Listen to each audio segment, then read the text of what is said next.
हरे कृष्णा। क्या आप ऐसे ठाकुर के बारे में जानते हैं जो अपने हाथ में घड़ी बाँधते हैं और उनकी घड़ी उनके पल्स से चलती है और वो साक्षात स्वयं जीवित प्रतिमा है? आइए मैं बताती हूँ, वो है हमारे प्यारे से गोपीनाथ ठाकुर जी। हमारे 7 ठाकुरों में से एक ठाकुर हैं गोपीनाथ जी। ये राजस्थान जयपुर में स्थित हैं और ये स्वयं प्रकट हुए। इनको किसी भी शिल्पकार ने नहीं बनाया है, ये कोई मूर्ति नहीं है, ये साक्षात खुद विराजमान हैं। और इनकी जो घड़ी की विशेषता है वो ये है कि उस घड़ी में कोई सेल नहीं है, ये ठाकुर जी के पल्स से चलती है। बहुत पुराने सालों की बात है, एक अंग्रेज वहाँ पर आया, उन्होंने भगवान श्री कृष्ण के दर्शन किए और फिर वो वहाँ के लोगों से पूछने लगा कि ये कौन से भगवान हैं? वहाँ के लोगों ने उसे बताया कि ये स्वयं भगवान कृष्ण हैं, ये कोई मूर्ति नहीं है, ये किसी शिल्पकार ने नहीं बनाई है, ये स्वयं साक्षात विराजमान है।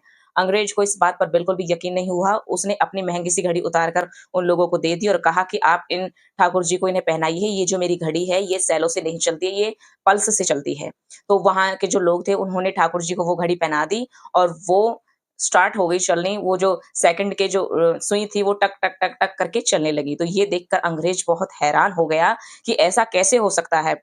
और ठाकुर जी के सामने मगन मुग्ध हो गया और उनके चरणों में गिरकर रोने लगा, क्योंकि भगवान के दर्शन होना आसान बात नहीं होती है। और उसके बाद वो भी मान गया कि हाँ, ये हमारे साक्षात ठाकुर जी हैं। जब गोस्वामी जी ठाकुर जी का श्रृंगार करते हैं और उनके हाथ में से वो घड़ी निकाल देते हैं, तो वो घड़ी वहीं पर बंद हो जाती है। और उसके बाद जब गोपीनाथ जी उन्हें ठाकुर जी को घड़ी पहनाते हैं, तो वो घड़ी दोबारा से स्टार्ट हो जाती है। अगर आपने भी गोपीनाथ जी के दर्शन किए हैं, तो कमेंट में ज़रूर बताना और राधे-राधे लिखे बिना बिल्कुल भी नहीं जाइएगा। चैनल को सब्सक्राइब ज़रूर कीजिएगा। श्री रा